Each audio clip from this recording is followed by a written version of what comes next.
to make the my bass off beef, got to make the my bass off beef, got my bass.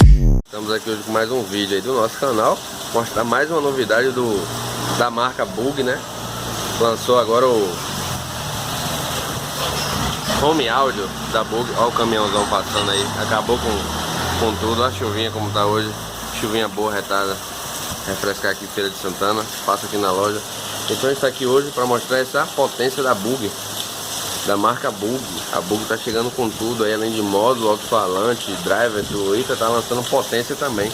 Para você que é DJ, que tem um PAzinho, quer montar até um som residencial, fica até mais fácil usando a potência aí, tá pessoal? Então vou abrir aqui para mostrar para vocês um unboxingzinho bem rápido, bem simples mesmo. Se vocês quiserem ver funcionando, testando, deixa a dica aí de como quer ver, para ver se eu consigo fazer aqui na loja. Então tá aí, pessoal, vamos continuar nosso unboxing aí. MX2000 Bug, tá? Vem bem embaladinha no plástico, caixinha toda bonitinha. Tá aqui, MX2000, basicamente o botão liga e desliga, ó. Pega dois microfones, volume geral, volume do microfone 1, volume do microfone 2, controle de bass, controle de voz, volume do canal 1, volume do canal 2, tem clipe, proteção também. Aqui é o power, vai indicar que tá ligado, né?